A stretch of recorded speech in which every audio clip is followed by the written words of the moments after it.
এখন বর্তমান যুগের যুবকরা অনেক জায়গায় বর্তমান যুগের যুবকদের অত্যাচারের শিকার হলো স্কুল কলেজ ছাত্রীরা। এদিকে আসেনি কিছু বকাটে ছেলে আছে না, মেয়েদেরকে রাস্তার পাশে দাঁড়ায় দাঁড়িয়ে উত্তপ্ত করে, তিন রাস্তার মোড়ে যে উত্তপ্ত করে, যেটাকে বলা হয় ইফটিজিং। আছে না নাই? আছে না নাই? এটা কি শরীয়তের আইনি জায়েজ? আল্লাহ রাসূল তো বলছে ভুল করে যদি একবার নজর দাও তাহলে এটা কোনো পাপ হবে না, কিন্তু দ্বিতীয়বার যদি নজর দাও তাহলে তো উপায় নেই, চোখের জিনা হবে। কি হবে? চোখে যখন দেখবা অন্তরে নোংরামি পয়দা হবে, অন্তরের নোংরামি থেকে তারপরে মানুষ ব্যভিচারে লিপ্ত হতে থাকে। ঠিক কিনা বলেন? যুবক যুবতীর খবর পাওয়া যায় কিনা? ধর্ষণের খবর পাওয়া যায় কিনা? অত্যাচারের খবর পাওয়া যায় কিনা? কথা বলেন না কেন? নারী নির্যাতনের খবর পাওয়া যায় কিনা? এগুলো কারা করে? ছেলেরা করে, যুবকরা করে, আবার অনেক সময় মধ্যবয়সী কিছু পুরুষরাও এই পাপ কাজে লিপ্ত থাকে। ঠিক কিনা বলেন? সম্মানিত উপস্থিতি, বিশেষ করে যুবক ভাইদেরকে বলবো এই ধরনের বৈশিষ্ট্য নিজের মধ্যে রাখা যাবে না। হযরতে সামুরা ইবনে জুনদুব রাদিয়াল্লাহু তাআলা আনহু থেকে হাদিস বর্ণিত। এই হাদিস শরীফটা অনেক লম্বা, এটার মধ্যে আল্লাহর হাবিব অনেক বড় বর্ণনা দিয়েছেন। এর মধ্যে একটা বর্ণনা হলো, রে যুবকের দল, যুবতীর দল, তোমরা হৃদয়ের জানালা করে তোমরা সবাই শোনো। আল্লাহর হাবিব বলেছেন, তিনি স্বপ্নের ব্যাখ্যা দিতে গিয়ে বললেন, ফেরেশতাদের সঙ্গে নবী স্বপ্নযোগে ভ্রমণ করতেছেন। ভ্রমণ করতে করতে হঠাৎ করে নবী দেখতে পাইলেন একটা বিশাল ঘোর অন্ধকার আগুনের চুলা। আমি নজর দিলাম, নবী বললেন আমি নজর দিলাম, এই আগুনের চুলা এটা কি? এটার দেখে নজর দিয়ে চাইয়া দেখলাম এই চুলার মধ্যে উলঙ্গ নারী আর পুরুষ জ্বলতেছে। কি হতেছে? উলঙ্গ নারী আর পুরুষ জ্বলতেছে। নবী হাদিস শরীফে যেটা পেয়েছি, যেটা বর্ণনা এসেছে, নবী প্রশ্ন করলেন সঙ্গীদেরকে, এরা কারা? এবার উত্তর দিয়েছে, এরা হলো দুনিয়ার ব্যভিচার করনেওয়ালা নারী পুরুষ। জোরে জোরে নাউজুবিল্লাহ। খবরটা কি ভালো লাগছে? কথা বলেন, ভালো লাগছে? আপনারা তো সারা জীবন শুধু শুনছেন জাহান্নাম। আসলে জাহান্নামের চরিত্র যে কত খারাপ এটা পৃথিবীর মানুষ জানে না। আমাদের দেশে বন্ধু, তাহলে এখান থেকে কি বোঝা যায়? এই জিনার বৈশিষ্ট্য কি থাকতে পারবে? এটা কি গুড নিউজ না ব্যাড নিউজ? ভালো না খারাপ? নেগেটিভ না পজিটিভ? নেগেটিভ। নাউজুবিল্লাহ বলেন না। যুবকদেরকে পৌত পবিত্র হতে হবে। যদি কোনো যুবক পৌত পবিত্র থাকতে পারে, কাল কিয়ামতের দিন আল্লাহর আরশের ছায়ার নিচে তাদের জায়গা হবে। আপনাদের এই এলাকাতে, আপনাদের এই লাল মোহাম্মদ শিকদার পাড়াতে মদ জুয়া এরকম খেলে লোক আসেনি? তো সারছেই। বিশেষ করে বর্তমানে ছেলেরা কি খেলে, কি বৈশিষ্ট্য নিয়ে আজকে ওয়াজ করব?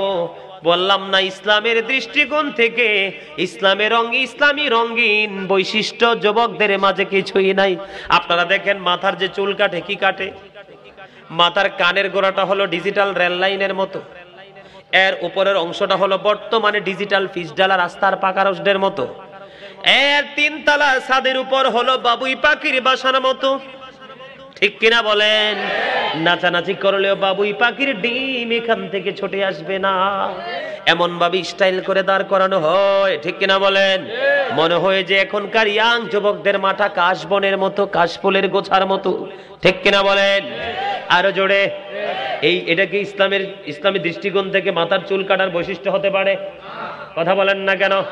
এ যুবকরা, মাথা সরাইলে, টুপি সরাইলে দেখবো আল্লাহ মাথা বানাইছে মার্বেলের মতো গোল। কিসের মতো? মার্বেলের মতো গোল। এখন যুবকদের মাথার দিকে চাইলে কত ধরনের মাথা দেখি হিসাব করে বলতে পারবো না। ঠিক কিনা বলেন? এই যে আমি চুল রাখছি কানের লতি বরাবর, তিন ভাবে চুলটা রাখবেন বলে হুজুর এইভাবে লম্বা করে আমি রাখতে পারবো না, তাহলে মাথার চুল এক নিয়মে কাটতে হবে, এটা হলো সুন্নাহ। কথা বলেন না কেন? এই সুন্নাহর ধারে কাছেও নাই। এদিক দিয়ে আবার কি টান দেয়, ওদিক দিয়ে আবার ক্রস দেয়, কি জানি করে, লাল করে, সাদা করে। এই বৈশিষ্ট্য যুবকের কাছে, এটা বেদর্মীদের স্টাইল।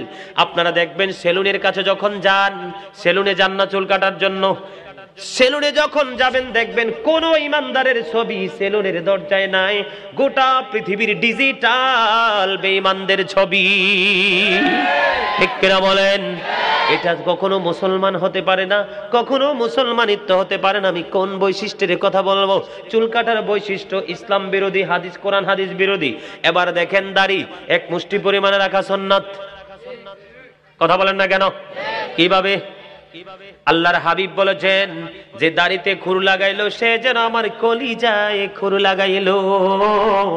আজকে আমি বলবো, এখানে আমার অনেক বাবাদেরকে দেখা যায় বুড়ো হয়ে গেছেন, এখনো দাড়ি কাটেন। ঠিক কিনা বলেন? কি নতুন দাদি আনবেন নাকি? হ্যাঁ, দাদি আইতো ননকার দাদিরে সালাক হয়ে গেছে। ঠিক কিনা বলেন? এক মুষ্টি পরিমাণে যদি দাড়ি রাখতে না পারেন, আমি বলবো দিনে কয়েকবার করে শেভ করবেন, তাও ভালো। নবীর সুন্নাতকে ডিজাইন করার কোনো অধিকার নাই। এখনকার যুবকরা দাড়ি রাখে, এখন কি এটা হিন্দুর বাচ্চা না, মুসলমানের বাচ্চা না, খ্রিস্টানের বাচ্চা না, ইহুদির বাচ্চা আপনি চিনতে পারবেন না। কথা কি মিছা কইছি? চুলের স্টাইল বেঈমানের মতো, দাড়ির স্টাইল বেঈমানের মতো। এটা কোন বাচ্চা চেনা যায় না, এই জন্য সালাম দেওয়া বন্ধ করে দিয়েছি। আমার নবী ছোটদেরকে সালাম দিয়েছেন, কিন্তু আমরা এই যুগে এসে সালাম দিতে পারি না, কারণ বেঈমান কাফিরকে সালাম দেওয়া যাবে না। সালাম হলো ইমানদারদের জন্য। আল্লাহ রাব্বুল আলামিন কোরআনে কি বলেছেন? ইন্নামাল খামরু ওয়াল মাইসিরু ওয়াল আনসাবু ওয়াল আজলামু রিজসুম মিন আমালিশ শাইতান ফাজতানিবুহু লাআল্লাকুম তুফলিহুন। আল্লাহ কোরআনে বলেছেন মদ, জুয়া, মূর্তি, ভাগ্য গণনা রিজসুম মিন আমালিশ শাইতান, ঘৃণবস্তু শয়তানের কাজ। জোরে জোরে বলেন নাউজুবিল্লাহ। মদ আছে না নাই? আরো জোরে বলেন। একজন বলতেছি, ইয়া রাসূলুল্লাহ, ওগো নবী, আমি তো এটাকে ঔষধ হিসাবে তৈরি করতেছি। হাদিস শরীফ। কিভাবে? যিনি নবীকে প্রশ্ন করেছেন এই মুহূর্তে ওনার নামটা আমার মনে নাই। আমি তো ঔষধ হিসাবে ব্যবহার করি। নবী বলেছেন এটা ঔষধ নয়, বরং এটা রোগ। যখন একটা মানুষ কি খায়, মদ খায়, তখন কিন্তু তার সেন্সলেস হয়ে যায়। কি হয়ে যায়? বিবেক বুদ্ধি বিলীন হয়ে যায়। তখনই কিন্তু সে ব্যভিচারে লিপ্ত হয়। আজকে আমাদের যুবকদের মধ্যে এই অভ্যাস আছে না নাই? কথা বলেন। এটা একবার হারাম, শয়তানের কাজ। শয়তান কি বন্ধু না শত্রু? ইন্না শাইতানা লাকুম আদুউন ফাত্তাখিযুহু আদুওয়া, শয়তান is the eternal enemy of the believers. তবে আরেকটা চমৎকার খবর হলো ইন্না কাইদা শাইতানি কানা দাঈফা। আল্লাহ বলেছেন শয়তান ডিসিপশন ইজ ভেরি উইক। ইমানদারদের জন্য শয়তানের ধোঁকা। শয়তান কখনোই চাইবে না বান্দা ভালো কাজ করে জান্নাতি হোক। জুয়া আছে না নাই? তো এই বৈশিষ্ট্য কি থাকার কথা? এটা খারাপ না? হ্যাঁ, কথা বলেন না কেন? জুয়া খেলার অভ্যাস কি বৈশিষ্ট্য বলে? মদ খাওয়ার অভ্যাস কি বৈশিষ্ট্য বলে? মূর্তি পূজায় যাওয়ার অভ্যাস কি বৈশিষ্ট্য বলে? রাশি গণনা করা, হাত দেখি দেখি, এটাকে কি বৈশিষ্ট্য বলে? এই বৈশিষ্ট্য, এই খারাপ জিনিসগুলো আমাদের মধ্যে থাকতে পারবে না। এখন বর্তমান যুগের ছেলেরা বন্ধু কি করে জুয়া খেলে কেমনে জানেননি? মোবাইলে।